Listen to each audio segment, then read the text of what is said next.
Amagqwetha epalamente athi usihlalo wale komiti utyunjwe yiyo kwaye namalungu ale komiti atyunjwe yimibutho asuka kuyo.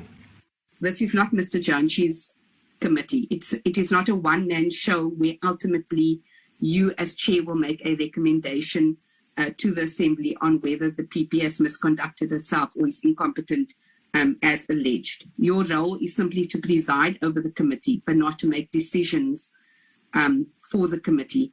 Amalungu ale komiti abonakalise imbono ezahlukeneyo ngesi sicelo sikaMkhwebane. I think the legal advice as suggested by our legal advisor is a sound route and decision. I would like to support the general when he speaks about let us agree on the process to deal with such. Unfortunately, there is no standard procedure that deals with such matters. I assume that external legal advice is on the second part of her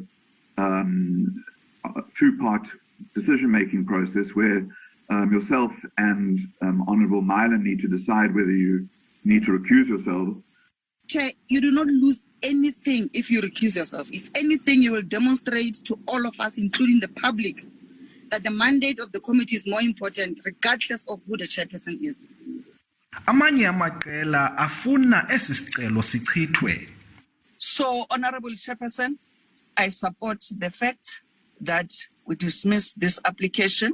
We have been very impressed on how you've handled the proceedings so far. And we don't agree with anything that the public sector has said in order to have you to be recused. I find that the application is without merit and I do not support the application for the recusal of the chairperson. Usihlalo wale komiti uthi uza kusikhupha isigqibo sakhe kwiiveki ezimbini ezizayo. Because there are two things here that must not be conflated.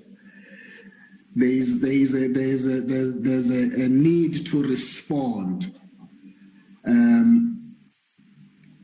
to each of the 12 grounds in detail, paragraph by paragraph, in a very thorough way.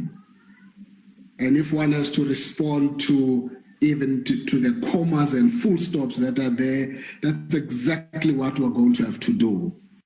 Dyantyi udlulise wathi le komiti iza kuphinde iphande izityholo zokuba uMpofu uye wamgrogrisa kule veki iphelileyo. Xolelani Philip, SABC News eParlamente.